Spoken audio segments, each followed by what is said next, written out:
Okay, let's talk a little bit about product lines and life cycles. This, once again, is another part of the product and brand. Core product decisions that have to be made. First decision that has to be made, obviously, when we produce a product is how much are we going to charge for it. Now, we have a couple of chapters on pricing, but the idea from a product decision-making perspective, there are two basic approaches to pricing. One is to produce the product and then figure out how much you can charge for it. The other approach is what we refer to as the Japanese automobile approach, which is to say, I want to produce a car that costs this amount of money. It can't cost any more than that, and it shouldn't cost any less than that. And so I have a targeted price when I start to design the product and build the product. Other product decisions that have to be made is what attributes and features will the product have? What kind of styling will the product have? What quality levels are we going to try to maintain? What accessories are we going to offer as part of the product and offer perhaps as additional products? Is installation included? What about the instructions? One of my funny stories is that I designed some of the very first wristwatch setting instructions. And so when you buy a new wristwatch and you can't make heads or tails of the instructions, you can thank me in small part because I designed the first ones that were hard to understand. Also, another aspect is, will there be a warranty? What's the return policy? And will there be service support, either in person, online, or on the phone? These are the kinds of decisions that you have to make when you get ready to make a product decision. Product-related, marketing-related issues with product is, who is this? At which segment are we going to position this product? Who's the target market going to be? Who is the competition? And how are we going to position this product in terms of the product itself, the promotional activities around that product, the distribution of that product, and of course, price. So, one of the first questions that your book brings up is product line decisions. That is, how many products should you have in the line? So let's say that I decide I'm going to have a line of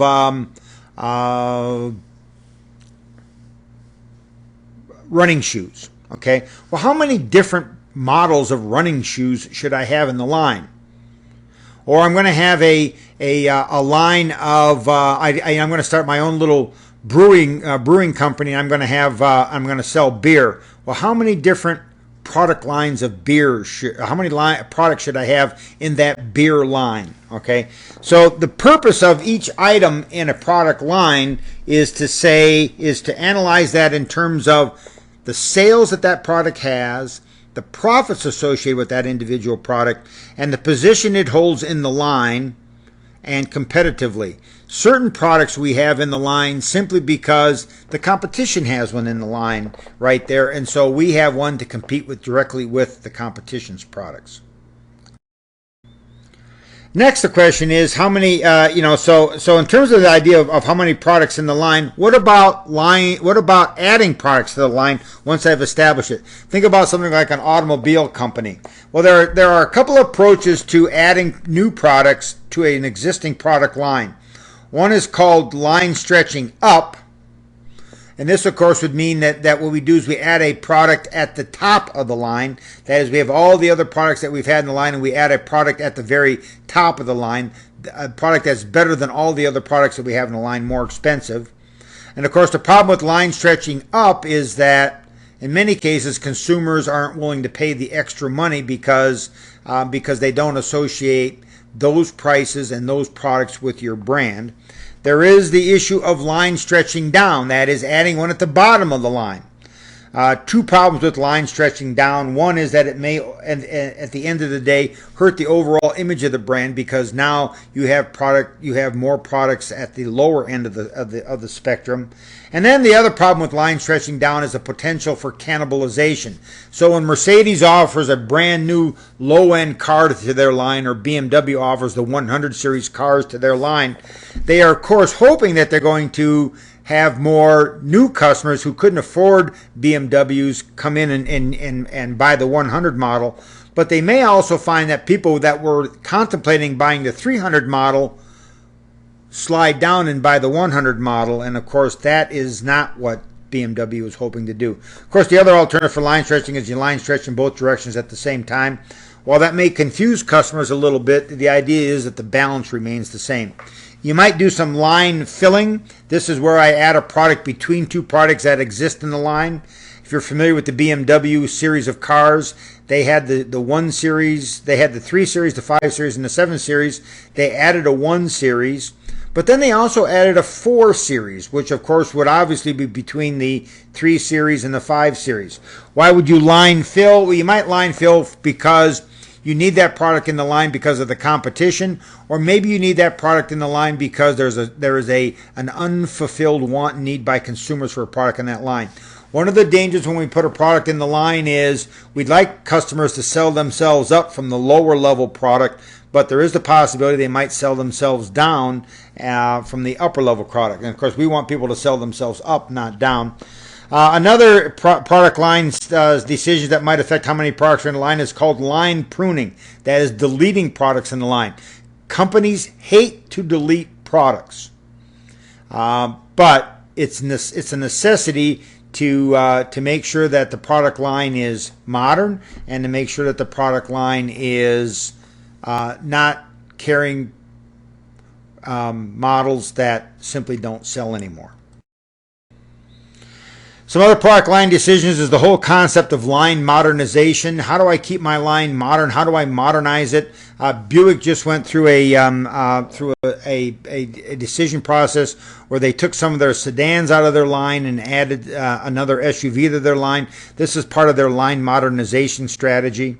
Another product line decision that has to be made is which product in the line would you feature?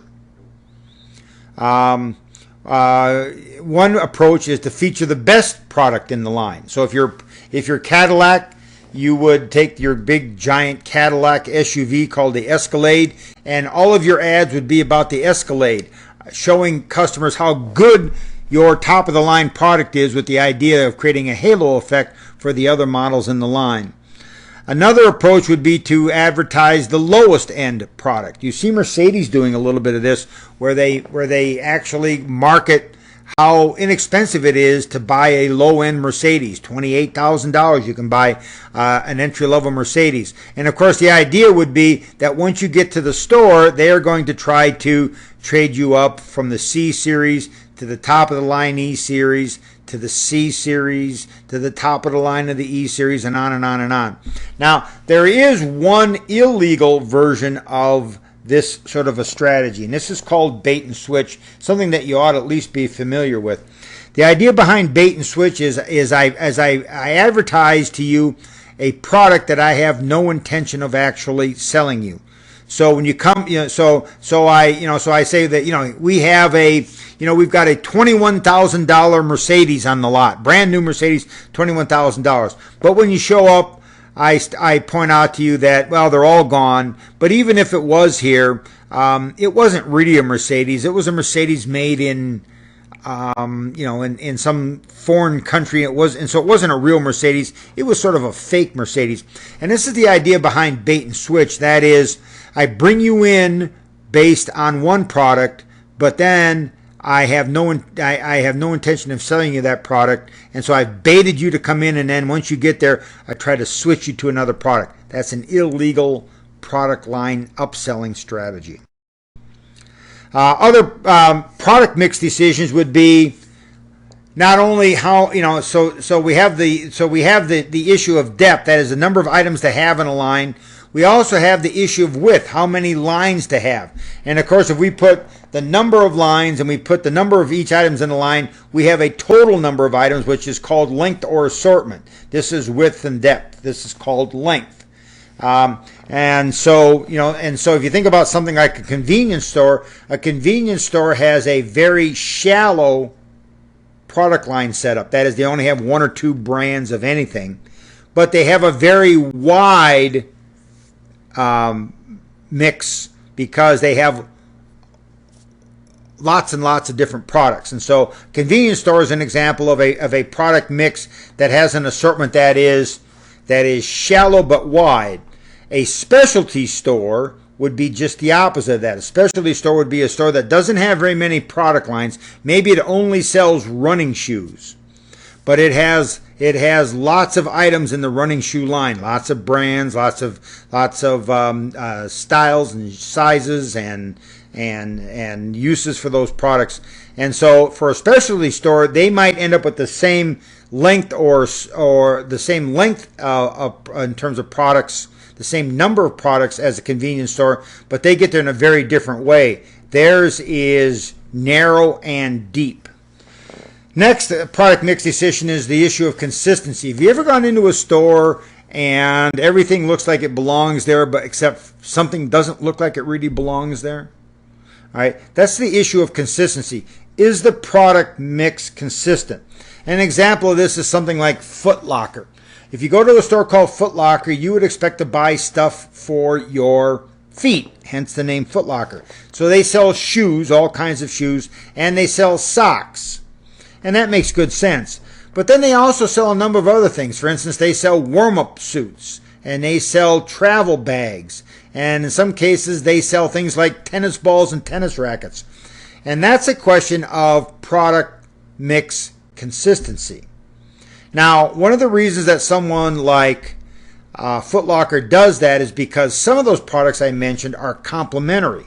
That is, if I'm going to buy a $200 pair of running shoes, I probably want to make sure that I have a running sweatsuit or outfit that matches those shoes. And so why do I sell running gear along with the running shoes? Well, because those products are what we refer to as complementary.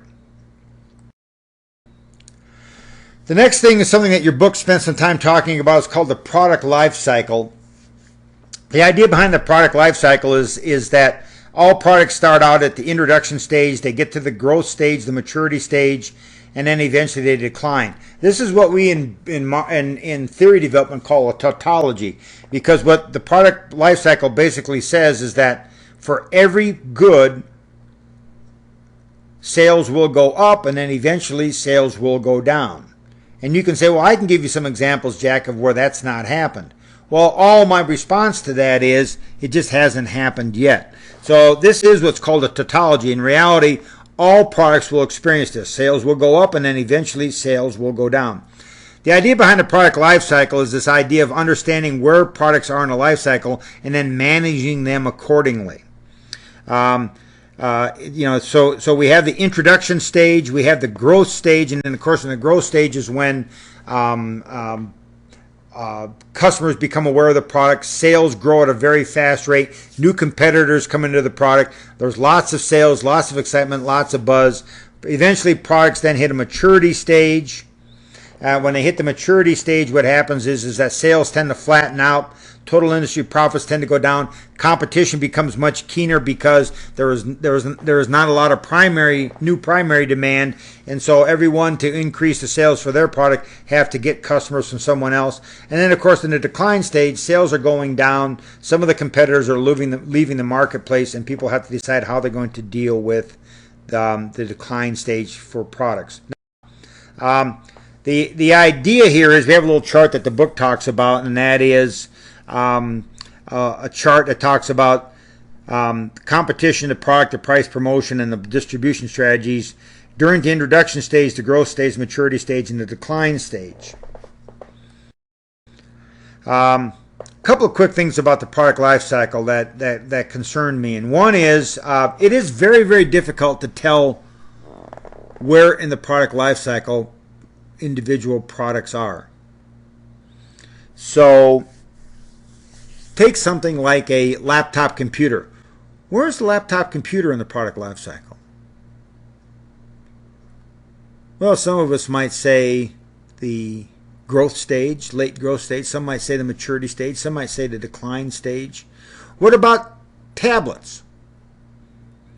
What about digital tablets? What about e-readers? What about automobile sedans? What about pickup trucks? And so one of the problems with the product life cycle is it's very difficult to identify where products are in the life cycle. And one of the issues, of course, is something called the Pygmalion effect. That is, if I believe my product is in the decline stage and I manage it and market it like it's in the decline stage, eventually sales for my product will decline. And so this is what's called the self-fulfilling prophecy, or the Pygmalion effect. There's two things to understand here. There's a difference between the product life cycle and the brand life cycle. And the goal should be to manage against the product life cycle, but manage the brand's life cycle. A good example of this would be something as simple as laundry detergent. Remember, there used to be, all laundry detergent used to be powdered. And when there were powdered laundry detergent, the number one selling laundry detergent was a detergent called Tide. Dirt can't hide from intensified Tide. Okay, and as powder detergents, eventually liquid detergents came into the marketplace, and the amount of people who were buying powder detergents kept going down, and people who were buying liquid detergents kept going up. And so the product life cycle for powder detergents hit the decline stage. But what did Tide do? What did Procter & Gamble do with the Tide brand? Well, they made a liquid Tide.